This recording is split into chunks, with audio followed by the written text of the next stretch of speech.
Well,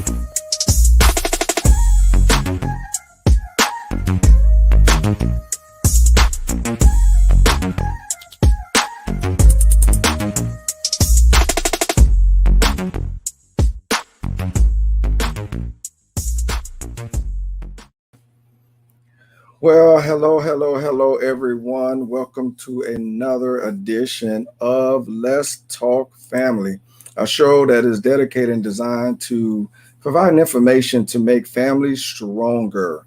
All right, so before we get started, go ahead and feel free to, if you got any comments or questions, or you want to share this, please go ahead and feel free to do that throughout the show.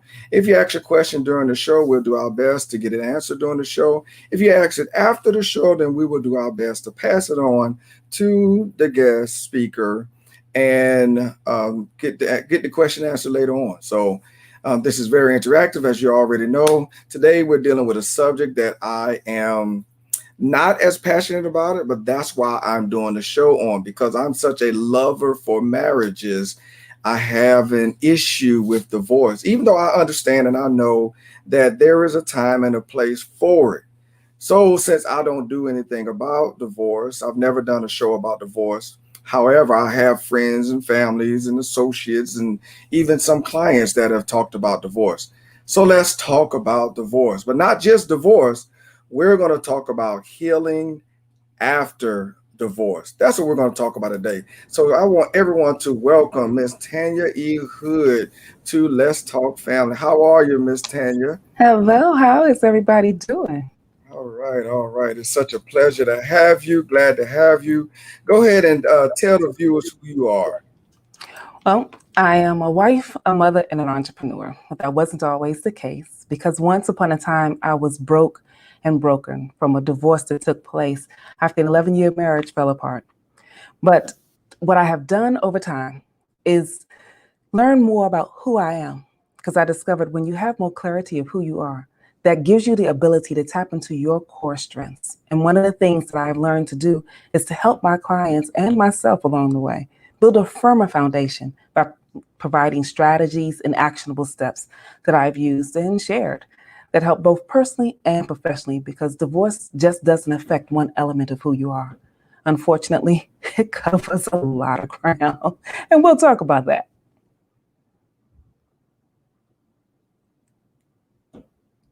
You're on mute, Warren. Can't hear you. Yeah, you already know I got a whole lot going on in my head. So yeah, divorce encompasses a whole lot of stuff. And that's one of the reasons why I dedicated not only this show, but the next show to talk about divorce. Okay. I do have some friends that have gone through a divorce, and I'm excited because now my psychology books are actually identifying and talk about divorce, because for so long they wouldn't talk about it. And I've actually saw where they were talking about how it affects the children also. So it's just, it needs to be talked about and not wiped up under the rug and let everybody deal with it their own way. And that's kind of why I wanted you to come on first, because I heard your story, and your story intrigued me on not just like you don't really deal with the divorce as much as you deal with the healing afterward. So it's the healing, yes. It's the healing that helps us get to the next place. Because unfortunately, when you're going through the mess, you don't see all the chaos and the ways to get through the tunnel. But if you focus on the healing, all the fears, all the brokenness, the chaos, and it disappears. It takes some time, but you'll have the leverage that you need to move forward when you focus on healing. Yes. So tell us a little bit about your situation. Well, I got married at 21, and after 11 years of marriage, found myself going through a divorce, having to raise my 2 sons alone. And that left me in a position where once I believed I was this strong, confident woman, I learned quickly in my divorce that I was fearful. My self-esteem was at the lowest point it could have ever been. I did not know that I had that as a backdrop into my soul. But what happens when you go through a divorce, it seems to drudge up every insecurity that you ever have. And I had to come face to face with some things that happened to me long before I got married, but unfortunately stood out and stepped into some elements of my marriage, which coupled with a bunch of other things, led to the divorce and demise of that marriage. Right, right. So okay, how painful was the divorce? Divorce, like any other basic pain, when you have, so let me back up because there's two elements I want to share this from. From a natural perspective, marriage is supposed to keep you whole, keep you safe, and you decided it was going to be forever. Right. And when you strip it apart, it's like going through a divorce. I mean, a death. But that divorce from a spiritual perspective, because I Mm, have to speak on that, because the basic foundation of who I am is founded in Jesus. And God right. gave marriage to keep you together.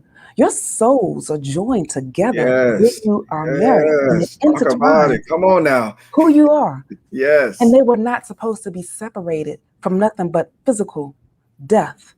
But when you violate the covenant and there's spiritual death on top of everything else, you go through multiple issues of death Yes. upon death without Yes. having the physical characteristics associated with it, but all the emotional warfare that Yes. sits in the middle of it.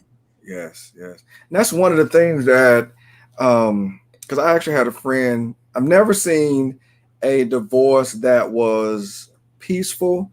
I never seen a divorce that went over well. Either it was devastating during the process or was devastating right after the process. So I've never seen one. And I have a friend that went through a divorce, and after it was over, like during the divorce, during the proceedings, like they did all the legal stuff right. But when the divorce was final, I guess the realization that this is no longer my spouse, that's when all the trauma and issues begin. So there is an element of divorce that does need to be addressed and identified and even talked about, right? You know, so, Exactly. yeah. I don't know if you want to get into why you got the divorce or not. That's up to you. I don't think that part is important because me sharing that piece does not really help others with their piece. I think the more important part is what did I do to get out? Yes. Because unfortunately, when you go through divorce, like I said earlier, it can leave you broke and broken and it drudges Right. up the insecurities. For me, when I was going through the chaos and the turmoil, because you get real petty when you go Yeah. through Yeah. Yeah. divorce Yeah. because you're hurt. And Yeah. unfortunately, hurt people hurt Hurt people. people. And I Yeah. did some things and he did some things. But what I discovered was some parts of my childhood that I had not completely healed because I didn't think about that. Some things you think you leave in your childhood when you grow up, you don't. If Right. you never take the time to Yes. get whole with what that is and Yeah. clear about who you are, it will constantly repeat itself. It's like resurrecting the dead over and over daily and watching it trample all over your future. I Yeah. had to do something quickly because I had two little people that were dependent on me to get it together. The Right. first thing I had to do was clear up the $35,000 worth of debt so I Mm. can get my credit together because it plummeted. Yes. Yes.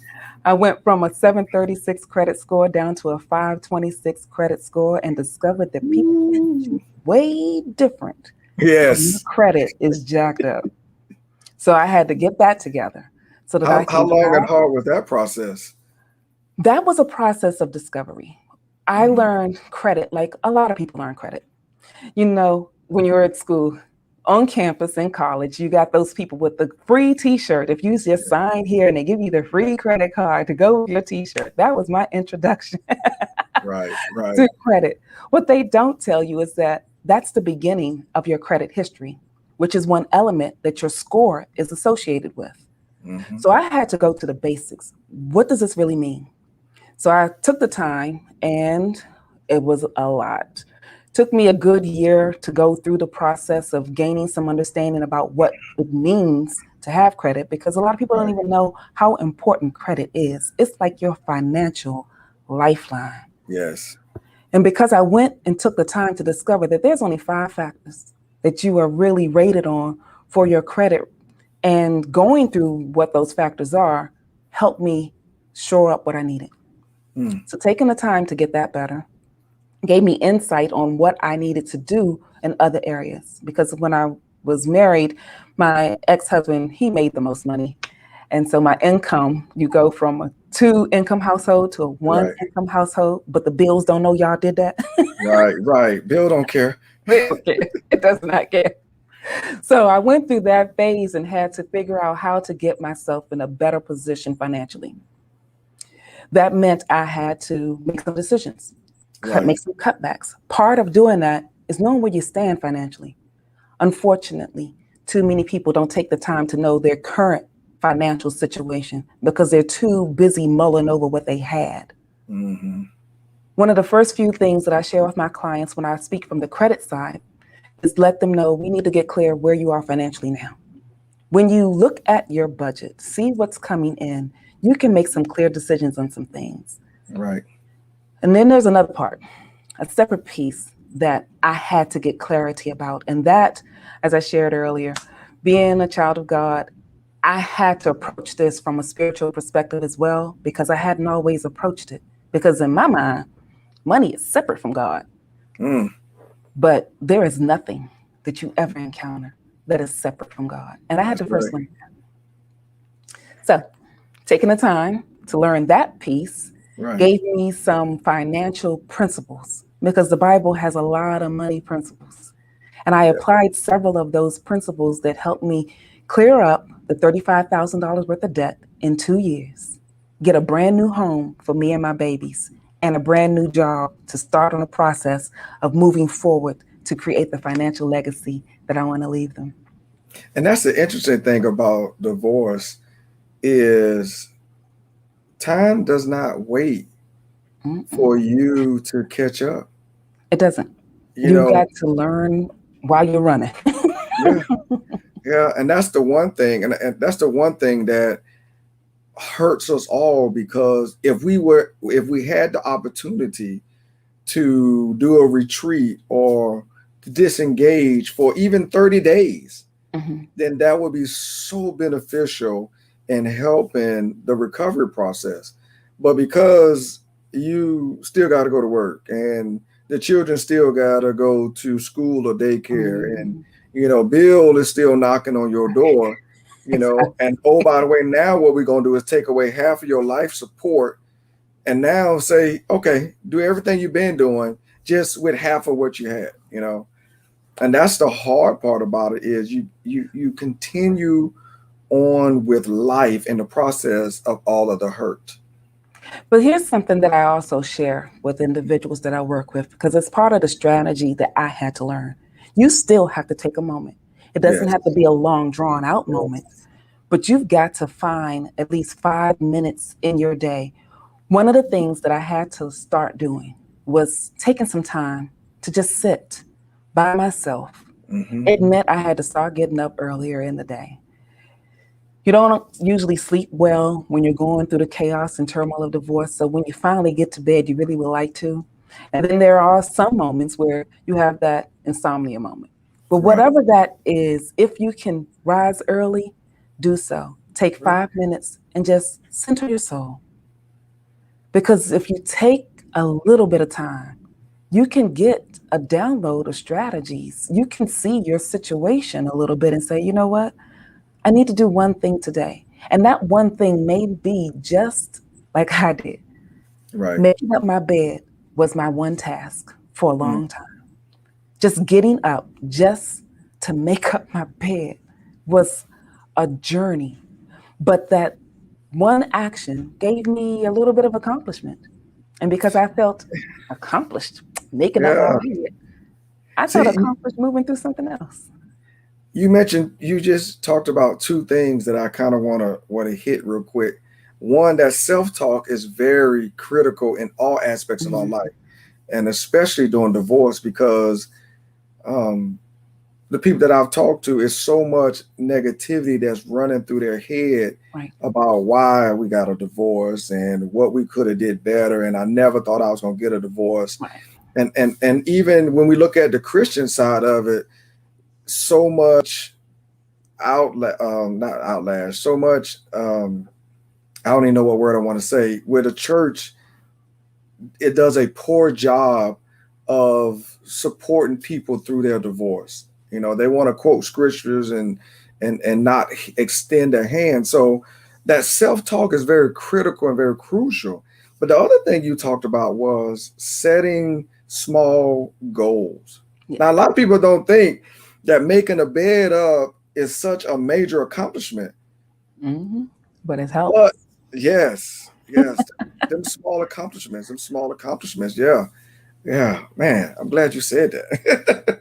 So let me piggyback on something, because talking from a spiritual perspective, and I know that you share a spiritual perspective with your audience. So this is something that I want to touch on too, because the church lots of times have demonized divorcees, and that is Mhm. not what God ever intended. Right, No, right, God never intended for people that come together in covenant to get divorced, but right. he permitted it. Jesus had so many discussions about this that people don't even want to recognize or state, because it was even asked of him, do you feel it is permitted for? No, Jesus said, no, that's not the way it was in the beginning, Right. but it was allowed. So now, having said that, let me say this. There's this old saying that my grandmother used to say that I end up tapping into to give me some assurance that I wasn't crazy, because divorce can sometimes make you think you are crazy, where Right. you can be so heavenly minded that you're no earthly good. Yes, yes, The church is the place that broken souls are supposed to go to. yes, When I am hurt, I'm supposed to go to church to get healed. When I feel like I don't have a way of out, I'm supposed to go to the church to get direction. Church is yes, supposed to be the place where God gets his children together to come to an understanding in him, with him, for them. And until we make yes, a deliberate decision as church folk to yes, stop doing religion and start doing relationship, we won't heal.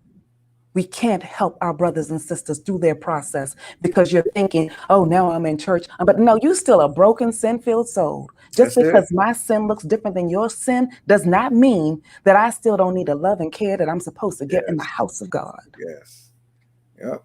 And all of that, what you just said, is the reason why I have you on my show, because I want to show that there is a place, there is a process, but more importantly, there is a recovery. You know, Yes. so a lot of people struggle through the Mhm. recovery, but you have a system set up to help people through recovery. I did, and I had to create it because I didn't have one. Mm, I now attend a church that has resources in place to support divorcees. oh, So that's I'm in great. Landover, Maryland with my church, and they have, it's First Baptist Church of Highland Park, and they have a lot of different ministries to support, because they know you've got to help the whole person Yes, so that they can get a clear picture of who God is. yes, But before joining my church, way back when, because this is over 16 years ago now, I didn't have the help. I didn't have the support. And the church that I went to at the time demonized me. mm, I ended up leaving that church and going to another church and learning a term that we don't often like to say, but it was really appropriate. I was in the middle of a church mafia. mm, So if the church is being a mafia, where do you go to get the right, help you need? right. So I had to create it myself. Yeah. So I developed strategies and actionable steps that I wrote down in my premier book, Red Alert, Is He the One? The Pocket Guide Defining the Love of Your Life. It's this simple little book that I created to fit inside of your wallet, really small.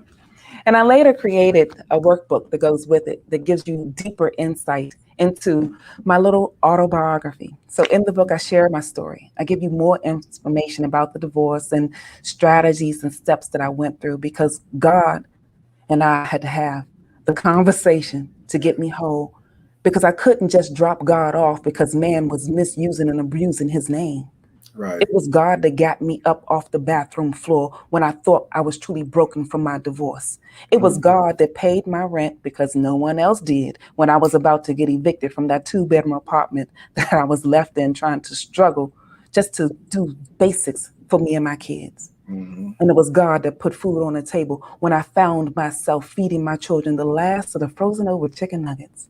And for the mm, first time in my life, going to bed hungry. Mm. So I had to figure out something, but I'm grateful I didn't have to do it alone. So those strategies and actionable steps that I learned, I put a lot of them down in my book to give people a quick start. But for individuals that want a deeper dive, a little bit faster, because sometimes you gotta, like we said earlier, run through while you're learning, you gotta run. I developed a course called Navigating Life After Divorce, which I share more insight about how to find your core strength, because I needed it, how to Yes. eliminate conflict quickly, because you don't have the time to keep dealing with the stresses over and over that divorce keeps bringing up so that you Right. can get through to your breakthrough. Right. So you said it was over 16 years ago. How old were your children during this process? I had a 3-year-old and a 9-year-old.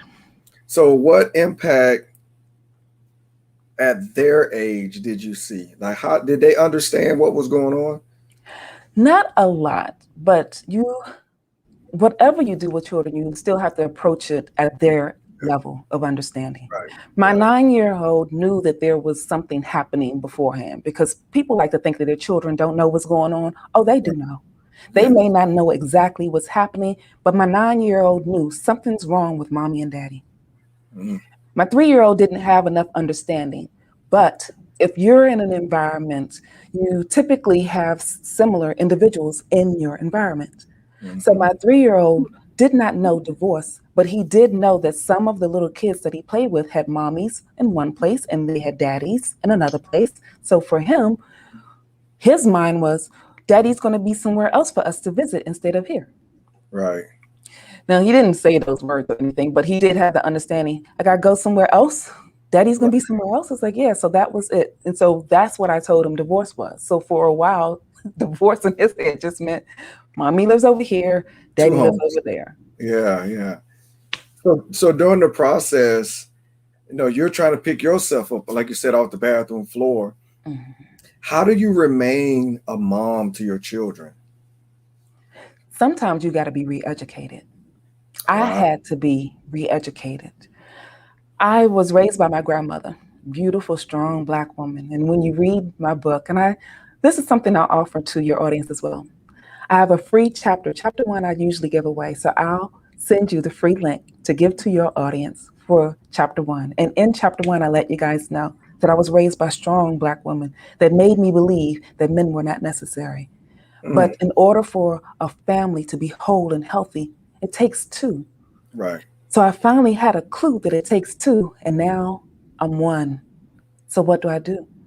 Because my babies still need that other element. When you are a single mother, you still have to find a father element for your children, especially if you're raising sons. Because Yes. my 9-year-old started acting out. And at 9 years old, I'm 5'4". I still think I'm a giant and a powerhouse. But my 9-year-old was already 5'1". So Ooh. that boy now is 6 feet tall. So he superseded me quickly. But Yeah. for a 9-year-old that's basically looking his mother almost eye to eye, not Yeah. having a father in the home, he, in his mind, because one of the statements his father told him was, you're the man of the house. No, you're not.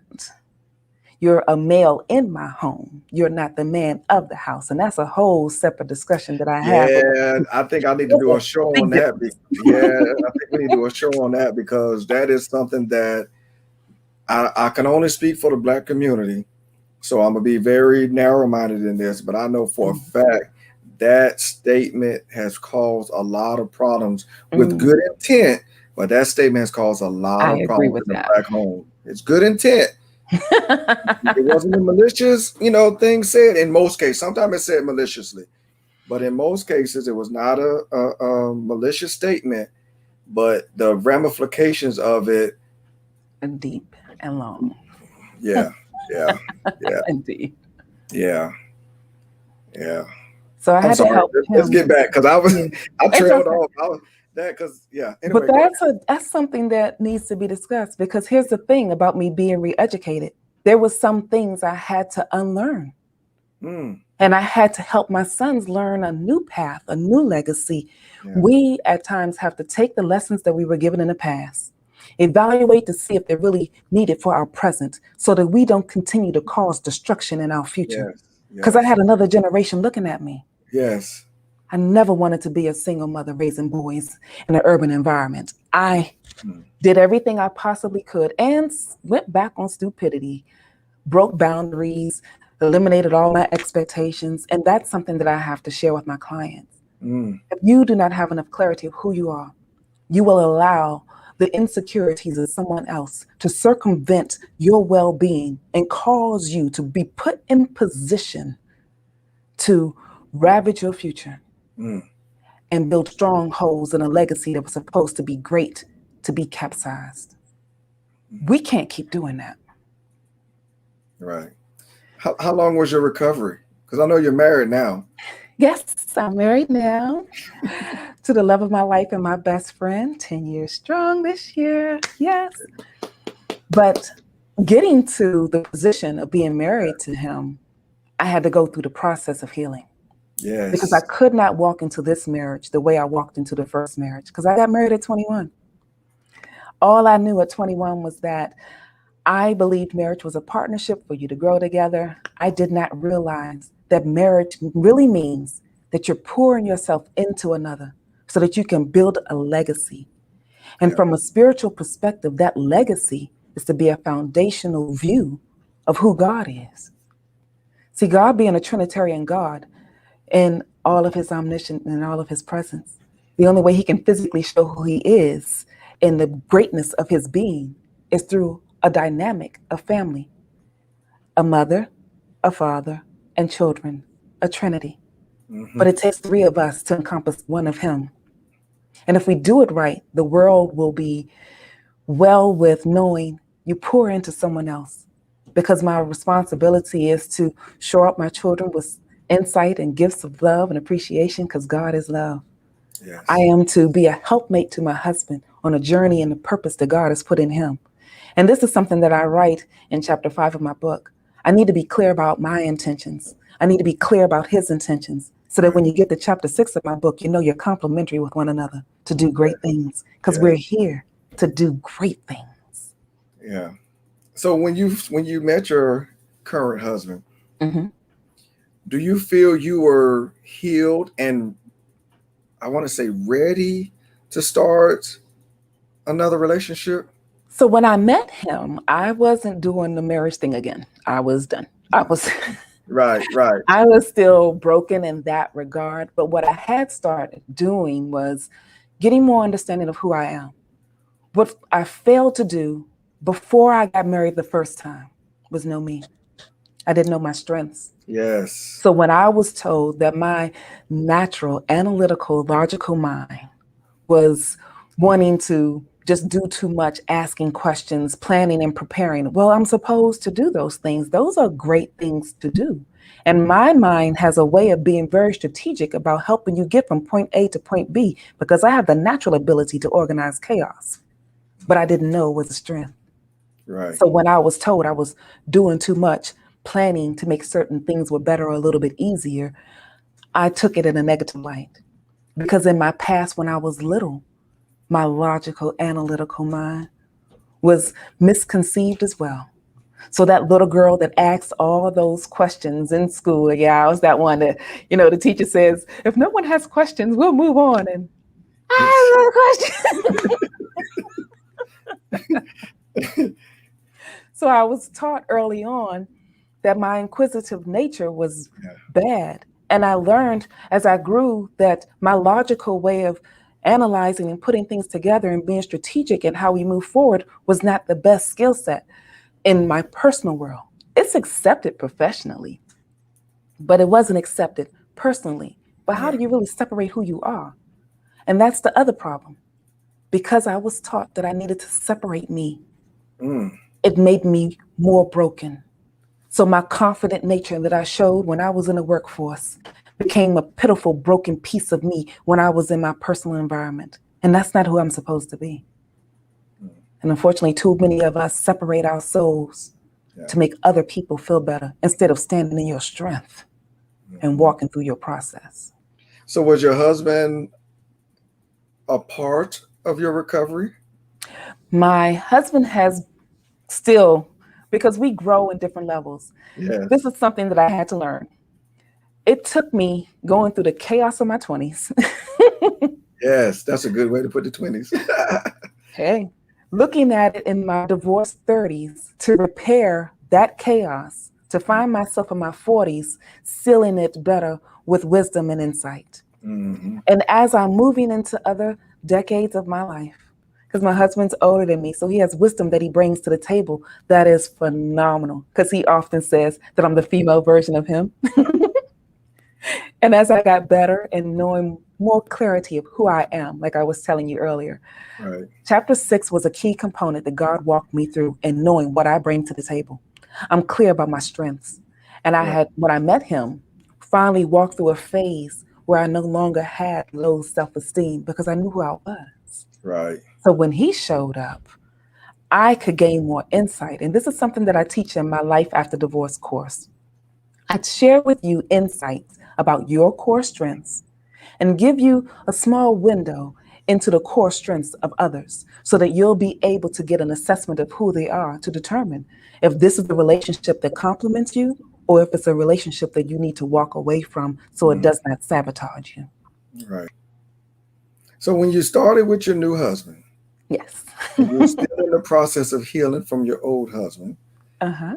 and you were still in the process of healing yourself, and you were still in the process of learning yourself, Mhm. and you did not want to get married again. That's a whole lot of stuff right there. That's a whole lot of stuff. Yeah, you dumped a whole lot on him. So how broad was his shoulders?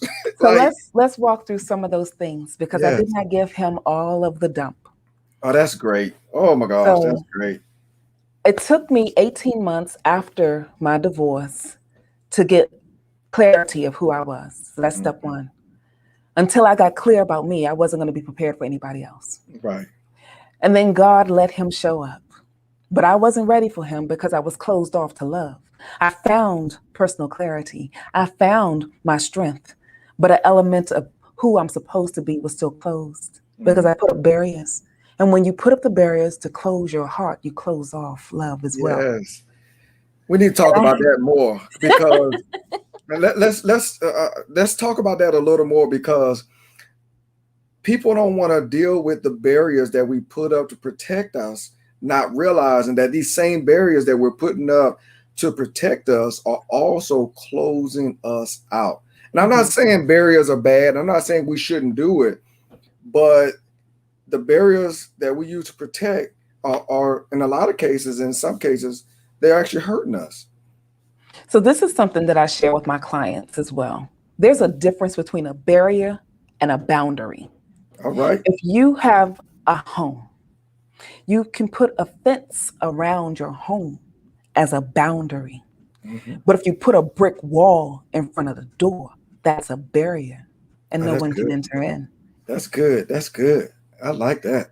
That was something God shared with me when He gave Yeah. me chapter 4. Pay attention to the patterns because the patterns of your past will give you insight to your present so you can prepare better for your future. Yeah. That's good stuff. Oh, thank Because you. I've never heard it said that way.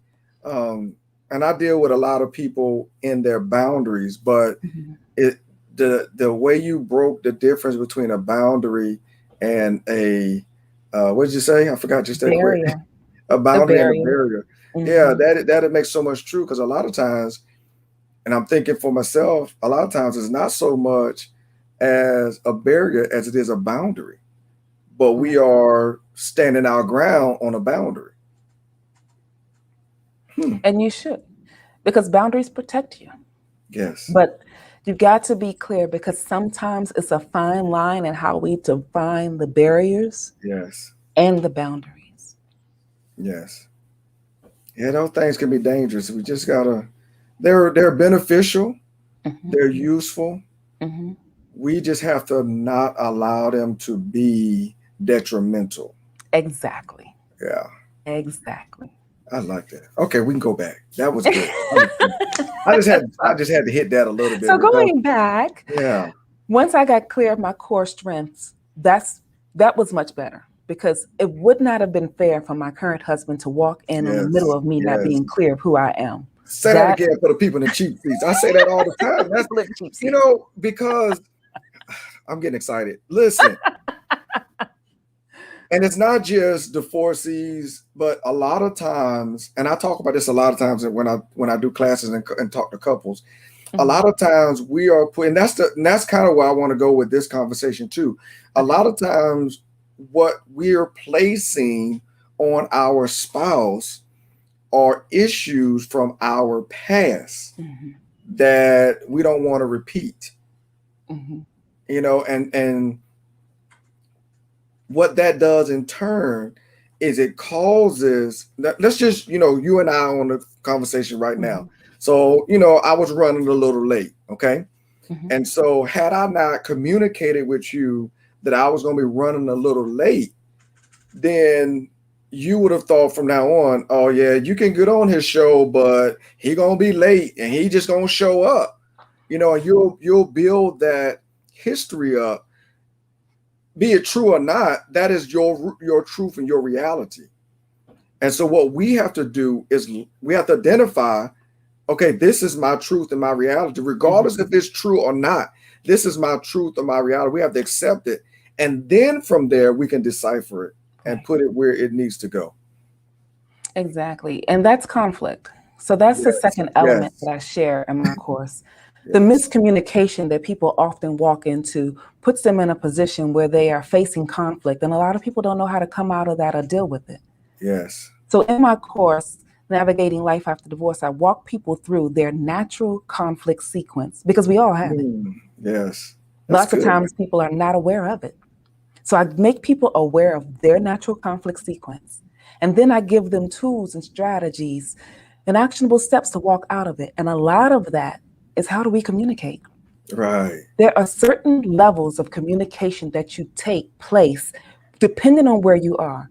So in my course, I have 3 levels that I feel people walk through when they're in conflict. The first level of conflict is when you're trying your best, because when we're in conflict, all anybody is ever trying to do is get back to being whole. So I first walk them through their core strengths so you know what it's like when things are going well. And then I let you know what your conflict sequence is when things are not going so well. So the first level is, am I okay? Are you okay? Is the situation okay? Your goal is to make certain that all 3 of those are okay and you can move through the process. And if you know the right words to communicate what you need for those 3 things, you can quickly get out of it. And so that's what I teach. But sometimes we end up in level 2. Level 2 means, am I okay? I tried for you, but maybe we can get through the situation. Right. Because you don't know how else to communicate to that person. So you remove them. And sometimes people feel the removal of themselves from your thought process, so they come at you harder. Well, I give you communication tools and how to work with that as well to get out of level 2. But if that doesn't work, we all go through the last level, survival of the fittest. When you get to level 3, it's all about you. And depending on your natural nature, it can be different. For some people, when they're in level 3, they withdraw. And some individuals in some situations go into withdrawal silently. You don't even know they checked out. Those are the ones that enter into divorce and say, I didn't even know anything was wrong. They had reached level 3 and you missed it. Some individuals, when they get to level 3, they go deeper into analysis. Those are the people that start a research road. Those are the individuals who are thinking and overthinking, and they may be asking questions because they're trying to gain some insight. But if you're not understanding that their desire in asking questions is to get back, to get closer to who you are, you're irritated by the questions. Right. And then for level 3, for some people, it's like, look, I done all I can for you. I did what I could for this situation. I'm done. I'm out. Peace. Those are the people that you got to watch, because sometimes their level 3 is all out warfare. You come for me, you might not come back. So during your recovery right after your divorce, Mhm. and you were dealing with the fact that you were divorced. Um, a lot of people exhibit very unhealthy behavior, Mhm. take up different things because they're trying to mask the pain, they're trying to hurt the pain. Mhm. Do you have any insight on that, or did you go through that? And if you did go through that, how did you pull yourself out of that? I think a lot of people go through it because you go through devastation, Right. but how long you stay in the middle of that mess Yeah. depends on what strategies and insight that you already have. Yeah. Some people have a natural nature of just automatically looking at the good of everything in life. And they'll find a positive line in it and move forward. Some of us have to work on getting there. For me, it was not my natural proclivity. But there's some basics in my life that existed that I did not have to walk through. Self medicating is not anything I've ever had to do. Wow. My natural skill set that I bring to the table and I share with my clients, because when I walk through, I give them some words, because we define things with words, and some of the characteristic traits that I share with individuals about who they are taps into their core values and their behavior, because your character is birthed from your core values and your Right. basic beliefs. Yeah. So my basic belief is that if you throw a stone at me the way I was wired, I'm gonna pick that stone, I'm gonna throw it back at you. Right. So I had not yet learned some things in my divorce state because I was coming out of my 20s and had not yet decided and learned that I had to walk through some better things in my 30s. But having my children go through the warfare with me caused me to get this a hold of this a lot faster Right. because my babies were watching me. When we marry someone, we don't intend to hate that person. I never hated my spouse, don't hate my ex. I never hated him, don't hate him to this day. But I did know that I had to approach the situation and how I dealt with him in such a way that I did not leave scars on the hearts of my children. Right. So I dealt with mine going into quiet moments of reflection and writing. So I wrote a 4-page outline. I wrote a 4-page outline doing an autopsy on my divorce because Wow. I'm logical, I'm Yeah. analytical. My core belief is to gain understanding when I go through a process because I was raised by my grandmother to go through a storm and learn the lesson. Because if you don't learn the lessons that God is trying to teach you in the moment, you will repeat it. Yes. Yes. Yes. Say I that. don't want to do this no more. So Yes. Yes. Say that. So I did the analysis. That analysis became the 4-page outline that later became my book because I saw friends of mine walking through the same hurdles that I had already navigated. And I wanted to Mhm. help them through the process. I So I gotta gave find them that. the outline, only for several of them to say, well, what does this mean? Because we each approach a situation differently. Not everybody understands how you're walking through your storm. Right. So my logical mind already went to work to protect me, which was helpful for me. But not everybody has that they walk through because my level one in conflict is analysis. Yeah. Someone else's level one in conflict may be to accommodate.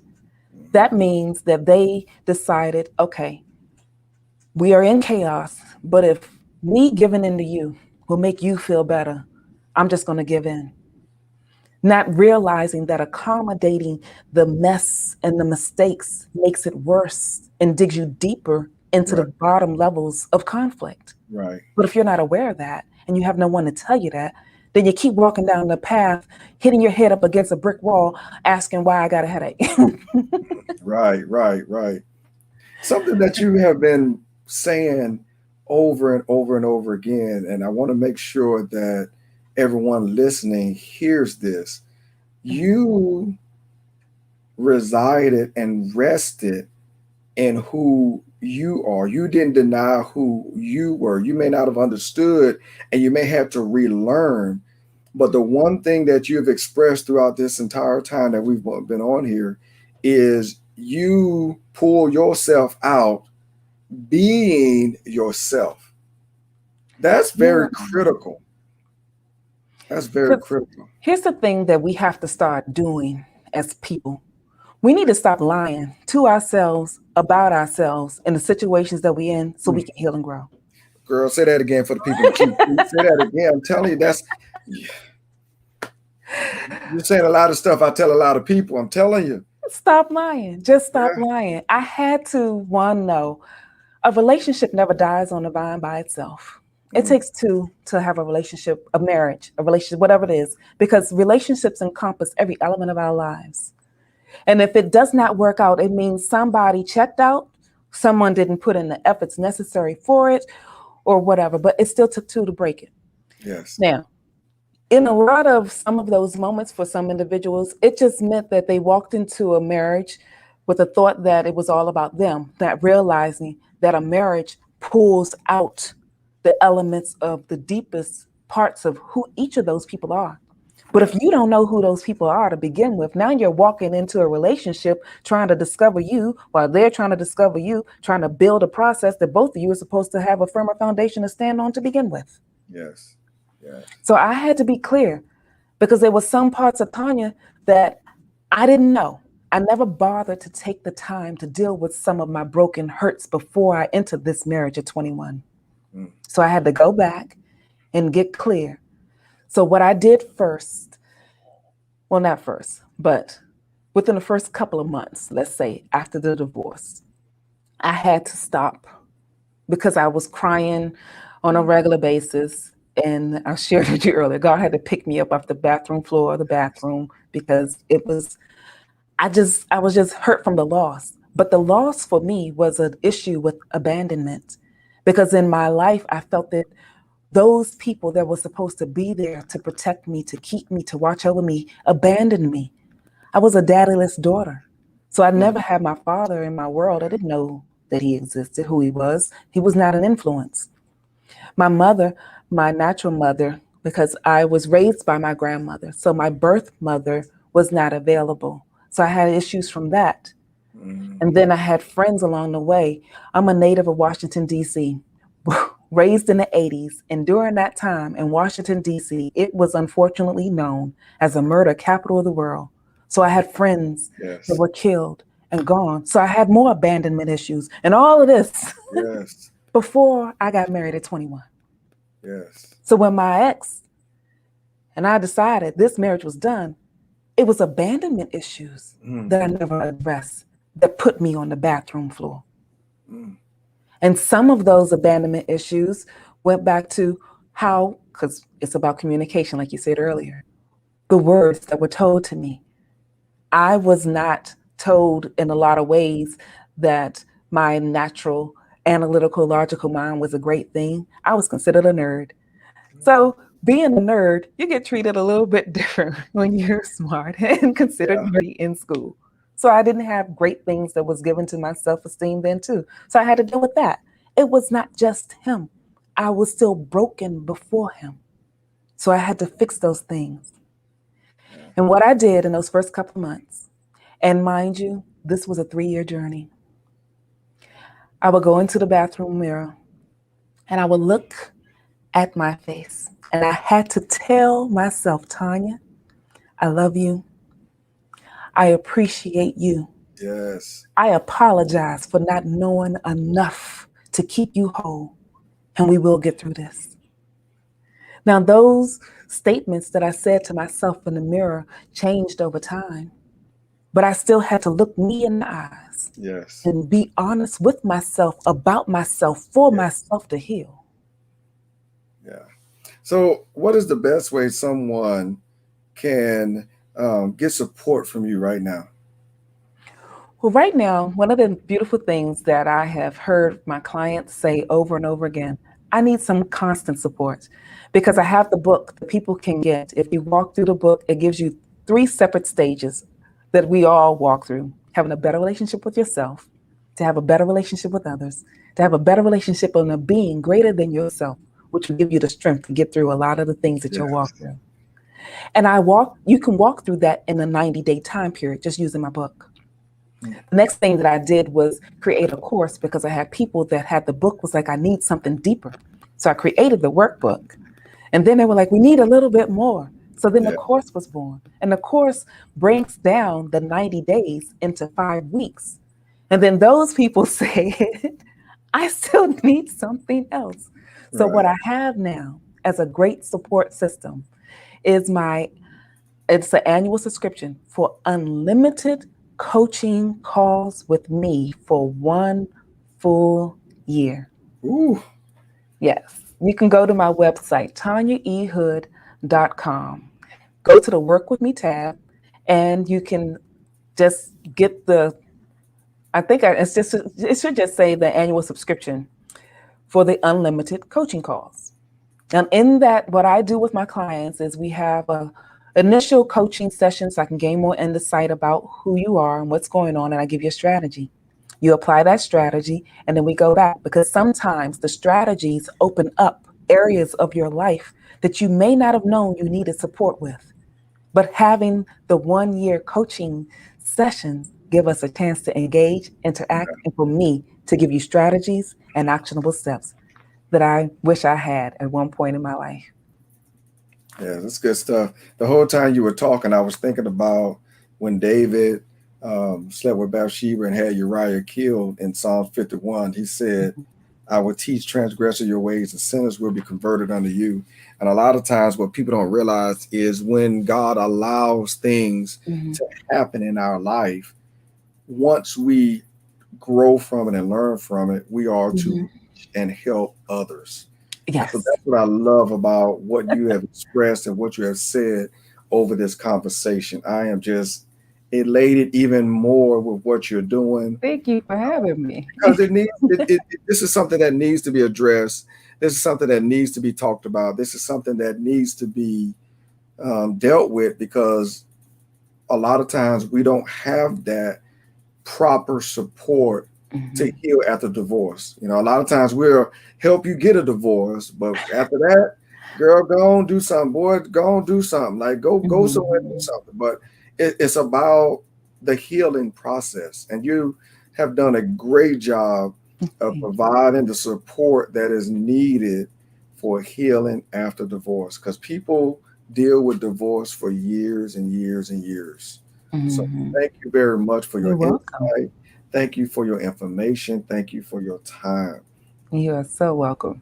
So before we go ahead and tell the people how they can get in contact with you. Well, I like things simple. So go to my website, tanyaehood.com. You can learn a little bit more about me for those that are interested in gaining more information about my life. And you can purchase my premier book and the workbook along with it to give you deeper support, as well as looking at the Work With Me tab to see how we can work with each other to give you the support you need as you navigate the hurdles of life after divorce. Well, all right. Like I said, thank you for your information. You're Thank welcome. you for coming on here. And thank you for just being true to yourself and allowing God to use you to extend a hand and help others through such trying and difficult times. Indeed. Thank you. All right. So it's been great having her on here talking about life after divorce. I'm gonna be honest. One of the main reasons why I'm doing this show and the show next week is because it needs to be talked about. I don't talk a lot about divorce. I know there's a time and a place for divorce. So I brought the people that can talk about it onto my show because I don't talk a lot about divorce. I've had some friends to get divorced, and it was based off of some advice that I gave them throughout our sessions, but it needs to be dealt with because a lot of times there are layers and layers and layers after divorce that are causing problems years and years later and also affect later relationships. Like she said, it's not fair for the current spouse to be dealing with the issues from the previous spouse, and that happens a lot of times. So I do thank you for listening. I do thank y'all for, if you got any comments again during the replay, feel free to put them in there and we'll get them to her so that she can answer those. I don't have any announcements today. It seems as everyone is waiting to provide me their flyers. The only announcement I'll talk about is on August the 21st. It is the 1 year anniversary show. I will be the guest speaker. I have a special guest host that particular day. So definitely come back for that. Next week, we're doing another show. Not next week, but the next show, we're doing another show. dedicated to divorce, because it's, like I said, it's something that needs to be dealt with. So again, thank you for tuning in. Thank you for checking out the show. Thank you for being here. Thank you for, I just thank you. I can't do this without you. So, warm Mr. Bowtie Feaster, thank you for listening to being a part of Let's Talk Family. When you're here, you're family. And I always like to end with my 3 points of interest. 1, the center of everything is family. 2, be the best you that you can be. And 3 is called life. Live it. Have a great day.